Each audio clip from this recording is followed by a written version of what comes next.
সামূর ইবনে জুনদুব রাদিয়াল্লাহু তাআলা আনহু থেকে হাদিস বর্ণিত। হাদিসটা অনেক লম্বা, মিনিমাম 30 থেকে 45 মিনিট লাগবে ব্যাখ্যা করতে। এখান থেকে একটা জায়গা আমি ফাইন্ড আউট করতে চাই বন্ধু। আল্লাহর নবী স্বপ্ন যুগে ফেরেশতাদের সাথে ভ্রমণে বের হলো। বের হওয়ার পরে নবীজি দেখতে পাইলেন একটা রক্তের নদী। রক্তের নদীর মধ্যে আমার নবী দেখতে পাইলেন একটা লোক সাঁতার কেটে কেটে পারে আসতে চায়, কিন্তু সে পারে আসতে পারে না। আরেকজন লোক পাড় থেকে পাথর নিক্ষেপ করছে। আমার নবীজি তো সঙ্গীদেরকে প্রশ্ন করলেন, বন্ধু এই মানুষগুলো, এই মানুষটাকে কেন তাকে নদী থেকে, রক্তের নদী থেকে তাকে উঠতে দেওয়া হয় না?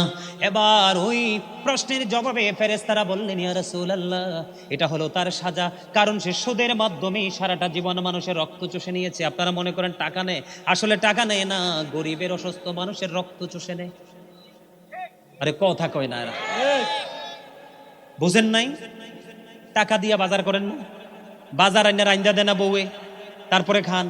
খাবার থেকে তো শরীরে রক্ত হয়, তো টাকা যদি হারাম হয় রক্ত কেমনে হালাল হয়? কথা কয় না কেন? এই জন্য আল্লাহ রাসূলকে বলতেছে, ইয়া রাসূলুল্লাহ, ইয়া হাবিবাল্লাহ, এই নদীটা হলো রক্তের নদী। এই রক্তের নদীর মধ্যে সাঁতার কাটতে, সেটা তার সাজা।